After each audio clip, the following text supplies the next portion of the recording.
আসসালামু আলাইকুম রহমতুল্লাহ বারাকাতুহু। ওয়ালাইকুম আসসালাম রহমতুল্লাহ। আপনি কি করছেন এখন? আমি এই যে কলা লাগাইছি তো, হ্যাঁ কলার ভিতরে এই যে ফুলকপি লাগাইছি হ্যাঁ হ্যাঁ। আর বাঁধাকপি, অর্ধেক বাঁধাকপি অর্ধেক ফুলকপি। আচ্ছা আচ্ছা আচ্ছা। তো লাগানোর পরে এখন ওই হালকা, আগে তো পিলে বান্ধার মতন ছিল না, জি জি জি। গাছ যেহেতু একটু টান হয়েছে এই জন্যই এখন হালকা করে সার দিয়ে হ্যাঁ মাটি উঠাই দিচ্ছি। এরপরে পানি দিয়ে মাটি সব জায়গায় যখন মজে যাবে তখন আবার এই পিলির খুলতে আমি সার দিয়ে দেবো।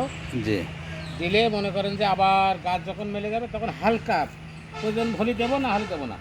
যদি মনে করি যে মাটি আর একটু টানতে হবে, মাটি টানতে হবে মানে এই যে মাটিটা একটু যত আমি এই গলায় দিতে পারি না, জি জি জি জি গলায় দিলে কপিটা আমার সোজা হয়ে দাঁড়াবে, জি, পাকা হ্যাঁ, করা যাবে না। জি। তো এটাই করেছি। তো ধন্যবাদ। আপনি এই আন্তঃপরিচর্যা এবং ফসল দুইটা ফসল করার কারণে অসংখ্য ধন্যবাদ। কৃষকদের খুব উপকারী আসবে। আসসালামু